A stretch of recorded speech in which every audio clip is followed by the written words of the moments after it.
If you could give me one just closing message as a Christian and for other Christians who may be unaware, unfamiliar with Islamic history and theology,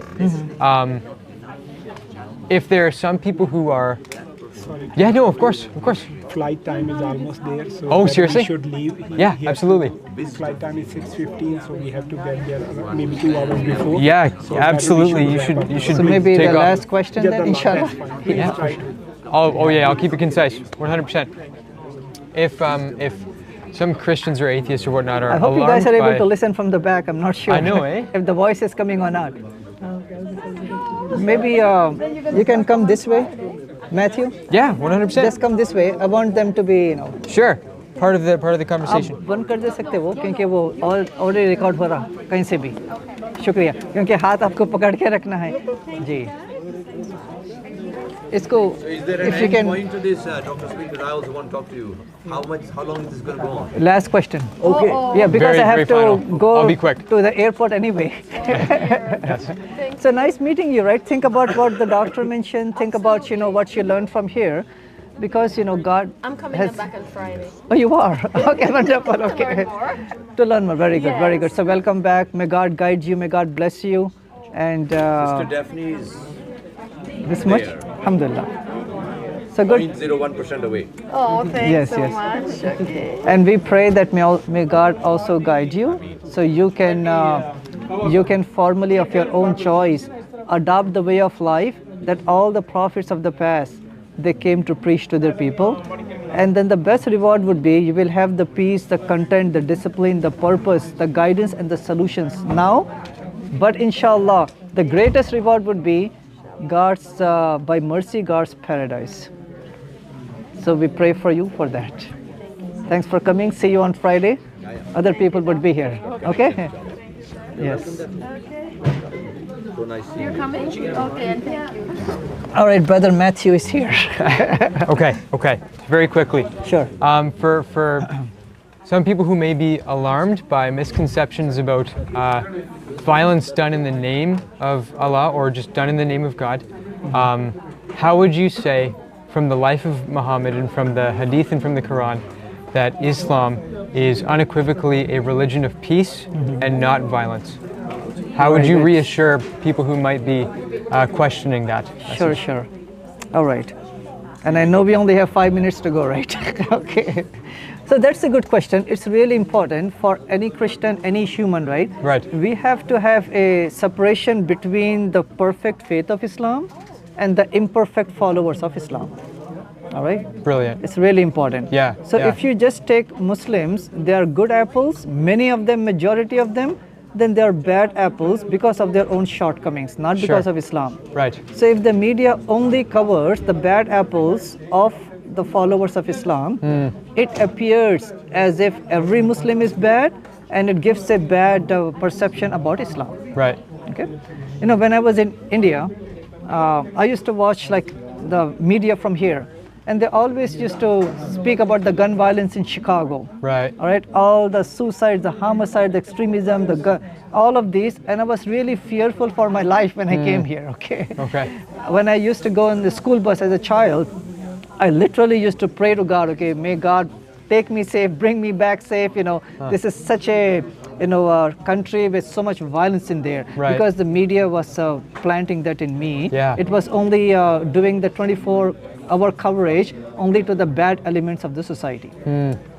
Fine. Right. So so let's separate that, right? So when we come to the faith of Islam, the default way that Muslims are supposed to live with people of other faith and with the neighbors, as I mentioned today in chapter 60, verse number 80, a default way of Muslims to live with our fellow people of other faiths or no faith is with kindness, with justice, and with peace. Okay. That is the default way. And that's what we see in the life of Prophet Muhammad, peace be upon him. He was an excellent example for humanity. Even those people who used to abuse him, Islamophobes of that time, right? Physically, verbally, any which way, he was the best towards them. When he came back to Mecca, when he was kicked out from Mecca, and he lived for about 13 or so years 10 years in Medina, when he came back to Mecca, to his hometown with his companions, and there were all the people who killed many of the Muslims, They tortured, they took away the property, persecuted the Muslims. When they were standing in front of him, he asked them the question, what do you think I would be doing to you? They said, you are our brother, we expect the best from you. At that point, he said, you are forgiven. That is the example that he left for us. So, important, in the Quran, obviously, there is a notion for the safety of your life, your property, your faith, your land. If anyone is compromising it, then God has given rights to every human to protect ourselves. That's fair. Like in my home, there is a security system, right? If I press that alarm, it goes back to the police. Okay.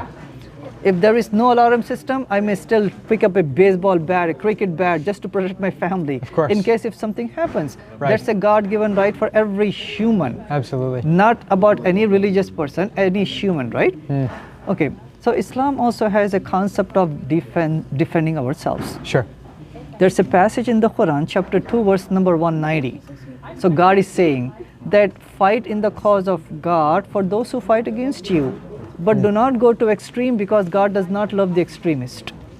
Wow, that's from the Quran. So what God is saying is that if someone is imposing war on you or compromising your life, your liberty, your property, your family, then you have the God-given right to defend yourself, to fight those people. But then God gives a condition, even in that just fight, you cannot go overboard. Right. And what does it mean not to go overboard?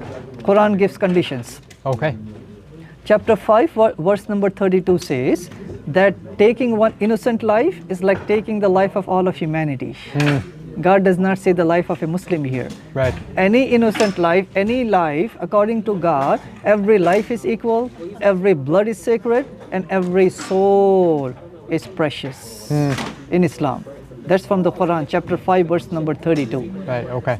Then Prophet Muhammad, peace be upon him, he also gave, some conditions towards, even in a just war, as a self-defense, what are the guidelines that Muslims are supposed to abide by?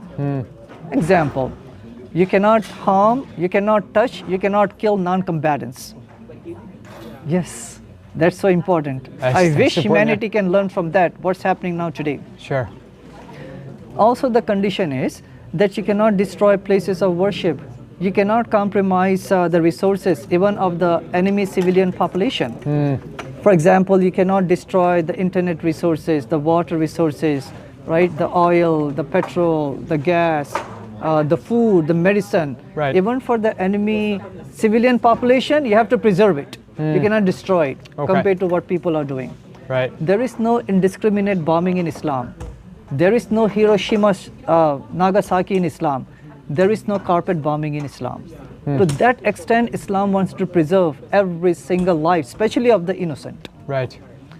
So just look at this, right? Yeah. War as a last resort, somebody is imposing it, you have the God-given right. Right. Even in the just war, you have these wonderful guidelines. Yeah. Right? Yeah. And then it says in chapter 8, verse number 61, 62, if the enemy drops down the weapons, if they are willing to sign the peace treaty, you also sign the peace treaty and trust in God. With those guidelines, Matthew, the Prophet, Prophet Muhammad, peace be upon him, he was, 27 battles, defensive battles were fought by him to defend himself and, the Muslim land and the Muslim state and the Muslims in general.